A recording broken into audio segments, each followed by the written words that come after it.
नमस्कार, मैं शुभकरण, सहायक आचार्य EFM। सभी को गुड मॉर्निंग। आज हम बीकॉम पार्ट थर्ड ईयर के विद्यार्थियों के लिए EFM पेपर प्रथम में ग्रामीण विकास एवं सहकारिता के अंतर्गत यूनिट संख्या 5 के अंतर्गत चैप्टर सहकारिता की विचारधारा में कंसेप्ट ऑफ कोऑपरेशन की विचारधारा में सहकारिता का महत्व है, इम्पोर्टेंस ऑफ कोऑपरेशन के बारे में चर्चा करेंगे। ये जो आपके एग्ज़ाम की दृष्टि से बहुत उपयोगी है टॉपिक। पिछले वीडियो में हमने चर्चा की थी कि सहकारिता से आप क्या समझते हैं, सहकारिता के प्रमुख विशेषताओं के बारे में वर्णन कीजिए। दूसरे वीडियो में हमने चर्चा की सहकारिता से आप क्या समझते हैं, सहकारिता के उद्देश्य कौन कौन से हैं, जिसमें हमने अध्ययन किया था आर्थिक उद्देश्य, सामाजिक उद्देश्य, सेवा भावना के उद्देश्य, राजनीतिक उद्देश्य के बारे में, नैतिक उद्देश्य के बारे में हमने संक्षेप में चर्चा की थी। इसी क्रम में हम आज इस वीडियो में चर्चा करेंगे कि सहकारिता के महत्व कौन कौन से हैं। इम्पोर्टेंस ऑफ कोऑपरेशन, जैसा कि आप जानते हैं कि सहकारिता का उद्देश्य लाभ कमाना है, लाभ कमाना न होके सेवा भावना है। तो इसमें सर्वप्रथम इम्पोर्टेंस की हम बात करें तो आधुनिक युग में सहकारिता के महत्वों को भी हम विभिन्न बिंदुओं के माध्यम से हम चर्चा करेंगे, जिसमें सेवा भावनाओं के उद्देश्य से किया गया कोई संगठन जब गठित होता है तो विकास संभव होता है। तो स्वांगीण विकास पहला इंपॉर्टेंस हो गया, स्वांगीण विकास।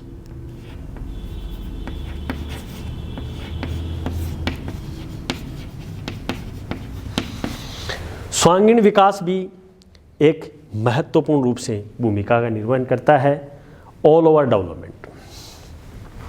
स्वांगीण विकास किस चीज़ का? स्वांगीण विकास मुख्य रूप से सहकारिता मानव जीवन के किसी भी पहलू को नहीं वरन महत्वपूर्ण पहलू की ओर दृष्टिगत रखती है। स्वांगीण विकास के अंतर्गत आर्थिक, सामाजिक, राजनीतिक, नैतिक, धार्मिक पहलुओं को भी शामिल किया गया है। सहकारिता व्यक्ति की आर्थिक स्थिति सुदृढ़ करती है, परस्पर सहयोग और भाईचारे की भावनाएं भी क्या करती है, विकसित करती है, और व्यक्ति में राजनीतिक चेतना भी जागृत करती है। तो ये है। दूसरे बिंदु की हम बात करें तो आर्थिक सत्ता के केंद्रीकरण पर रोक।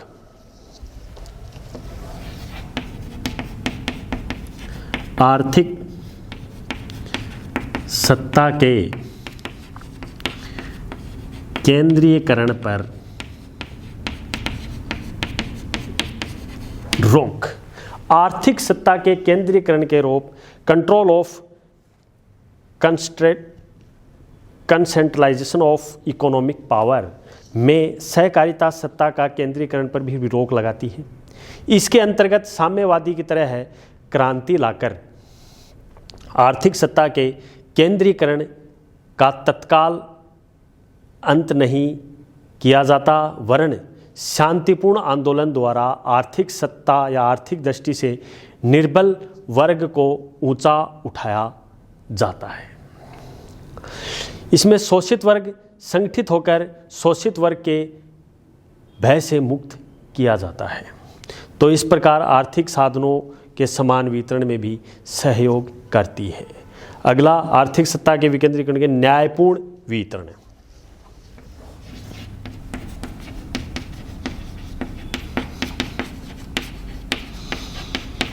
न्यायपूर्ण वितरण भी एक सहकारिता की इंपॉर्टेंस में शामिल है।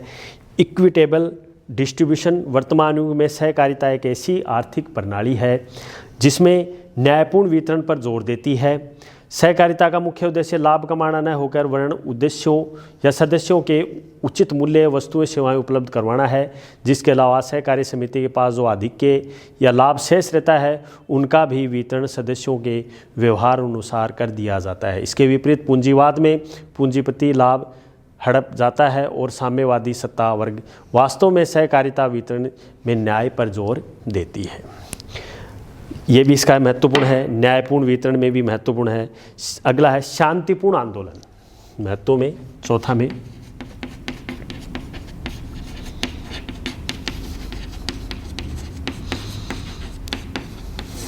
सहकारिता के महत्व में शांतिपूर्ण आंदोलन भी एक महत्वपूर्ण है, क्योंकि सामाजिक आर्थिक ढांचे धीरे धीरे परिवर्तन लाना ही सहकारी आंदोलन की एक विशेषता है। पूंजीवादी, समाजवादी, नस्लवाद आदि के विचारों से सहमत नहीं है। मनुष्य की अच्छाइयों देखता है, ऊंचा उठाने के लिए शोषित वर्ग से मुक्त करवाने की ओर ध्यान भी देता है। तो इस प्रकार भी सहकारिता आंदोलन अवांछनीय तरीकों से हिंसों का सहारा लिए सामाजिक लक्ष्य प्राप्ति का साधन है, जिसमें शांतिपूर्ण क्रांति लाने वाला एक आंदोलन है। इसमें किसी भी व्यवस्था की बुराइयों को दूर करने वाला प्रयास किया जाता है, जो संपूर्ण व्यवस्था को समाप्त करने का नहीं। शोषण के भय से मुक्ति,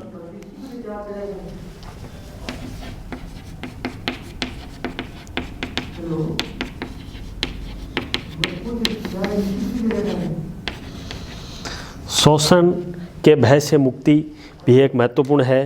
पीसफुल मूवमेंट, शांतिपूर्ण आंदोलन शोषण भय के मुक्ति से फ्री फ्रॉम फेयर एक्सप्लॉयटेशन। सहकारिता एक ऐसा समाज की स्थापना करती है जो शोषण से मुक्त हो, जिसका अपना स्वतंत्र अस्तित्व हो। ऐसे समाज का प्रबंध श्रम परस्पर संघर्ष नहीं होता है कि उपभोक्ता वर्ग को शुद्ध एवं सही वस्तुएं उपलब्ध होती है, कृषकों की उपज की उचित मूल्य प्राप्त होता हो, निर्बल वर्ग पूंजीवृत्तियों से भय मुक्त होता है। तो ये भी एक है। अगला है प्रजातांत्रिक भावना का विकास।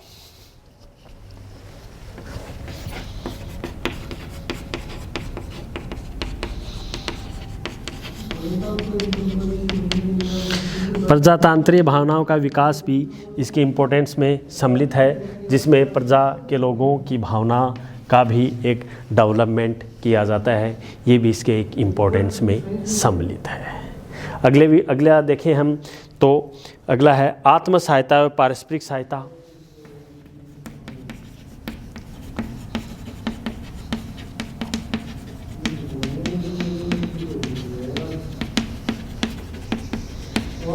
आत्म सहायता, पारस्परिक सहायता भी इसकी इम्पोर्टेंस में है, क्योंकि जब सहकारिता संगठन का गठन किया जाता है तो इसकी इम्पोर्टेंस में एक अपनी सहायता और पारस्परिक अन्य लोगों की सहायता के लिए भी इसकी महत्वपूर्ण भूमिका रहती है, महत्वपूर्ण इम्पोर्टेंस रहती है। तो इस प्रकार भी है। अगला है सामाजिक कल्याण पर बल।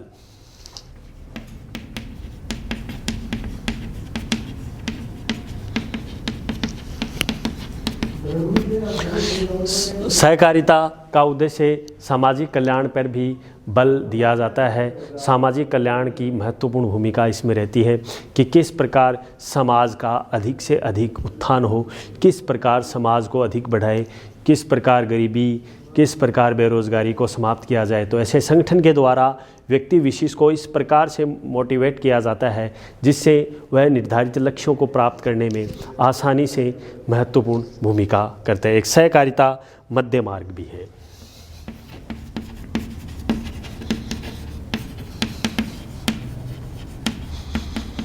सहकारिता मध्य मार्ग का मतलब यहाँ पर यह हुआ एक मध्यस्थ के रूप में एक ऐसी संस्थाएं क्रियान्वित करती है जो किसी व्यक्ति विशेष को उत्थान, उसके बढ़ावा, उसके विकास में एक अग्रणी भूमिका का निर्वहन करती है। इसलिए सहकारिता को एक मध्य मार्ग के रूप में भूमिका का निर्वहन करती है कि किस प्रकार पूंजीवादी, समाजवादी विचारधारा को समाप्त करके एक ऐसा प्रयास किया जाता है। ये भी है एक अवसर की समानता।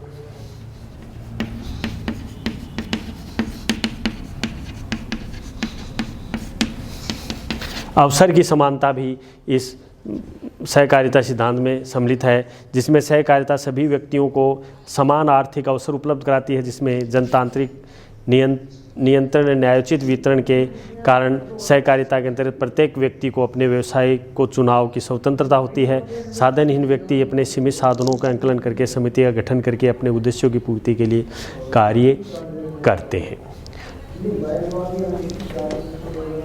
जीवन स्तर में सुधार।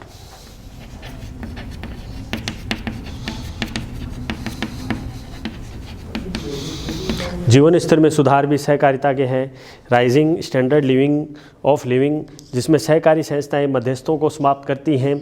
इसमें उपभोक्ता उत्पादक दोनों के हितों की रक्षा करती हैं। कृषक को सस्ती साख उपलब्ध करवाती हैं। सस्ती व उचित मूल्य पर कृषि वस्तुएं उपलब्ध कराती हैं, जैसे बीज, खाद आदि मिल जाते हैं। इससे उत्पादन लागत कम होती हैं। तो सहकारी समितियों की उपज श्रेणीकरण करती हैं, जो मंडी उनकी उपज का विक्रय करती है। इससे उन्हें उपज का उचित मूल्य भी मिल जाता है। इस प्रकार सहकारी कृषकों की आय बढ़ाकर उनके जीवन स्तर को उन्नत करने में योगदान देती है। ये उपभोक्ताओं को भी सस्ती व अच्छी वस्तुएं उपलब्ध करवाकर उनकी आय को बढ़ाती है। इस प्रकार सहकारी समितियां सदस्य के जीवन स्तर में सुधार करने का भी प्रयास कर रही हैं। एक राष्ट्रीय आय में वृद्धि।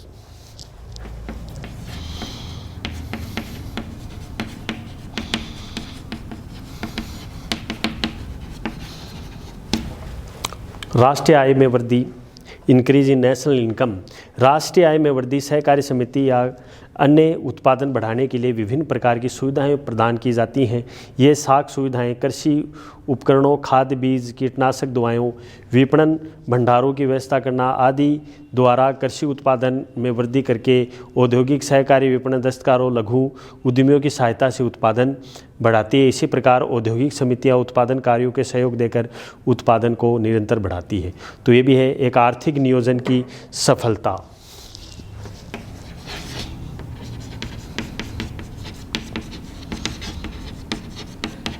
आर्थिक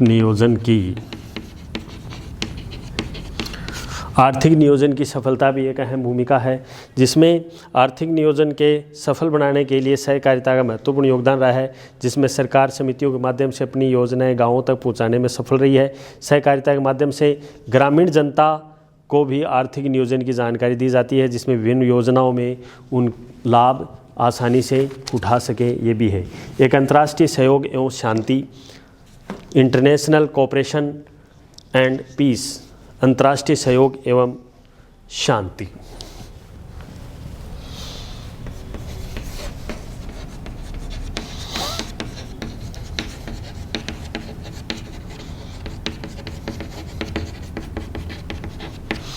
अंतर्राष्ट्रीय सहयोग एवं शांति के रूप में भी एक महत्वपूर्ण भूमिका, जिसमें सहकारिता शांति व सहयोग समन्वय स्थापित करके एक महत्वपूर्ण रूप से गठन करती है, जो कि सहकारी आंदोलन विश्वव्यापी आंदोलन है। इसे देश की सीमाओं तक सीमित रखना असंभव है, जिसमें सहकारिता की विचारधारा से विश्व बंधुत्व, शांति, सहयोग की भावनाओं पर भी ये महत्वपूर्ण रूप से निर्वहन करती है। एक रोजगार वृद्धि में सहायक। अंतिम है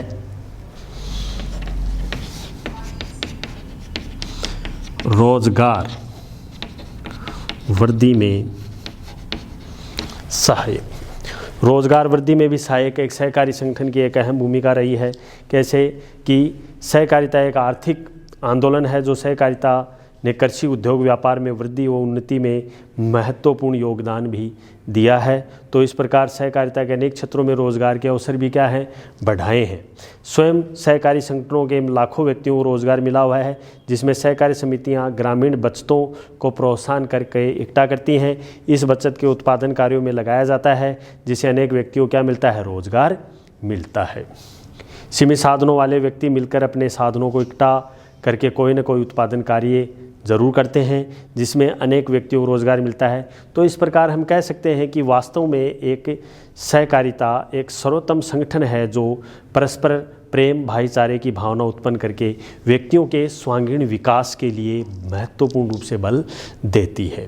तो इस प्रकार हमने आज सहकारिता के रूप में सहकारिता के महत्व के बारे में हमने चर्चा की। तो हम नेक्स्ट अगले वीडियो में हम चर्चा करेंगे बहुत ही इम्पोर्टेंट सहकारिता के लाभ कौन कौन से हैं, एडवांटेज ऑफ कोऑपरेशन। सहकारिता के लाभ में आर्थिक लाभ कौन से हैं, आर्थिक लाभों के बारे में चर्चा करेंगे, और सामाजिक लाभों के बारे में, राजनीतिक और नैतिक और शिक्षात्मक लाभ कौन कौन से हैं। तो अगले वीडियो में हम चर्चा करेंगे सहकारिता के लाभों के बारे में, जिसमें आर्थिक, सामाजिक लाभ आपके एग्ज़ाम की दृष्टि से भी बहुत उपयोगी हैं। वो हम अगले वीडियो में चर्चा करेंगे कि सहकारिता के कौन कौन से लाभ हैं सहकारिता के आर्थिक लाभ कौन से हैं, सहकारिता के सामाजिक लाभ कौन कौन से हैं, सहकारिता के राजनीतिक लाभ कौन से हैं, नैतिक लाभ कौन कौन से हैं, उनके बारे में हम संक्षेप में अध्ययन करेंगे। तो आज के लिए बहुत ही बहुत धन्यवाद। Thank you very much.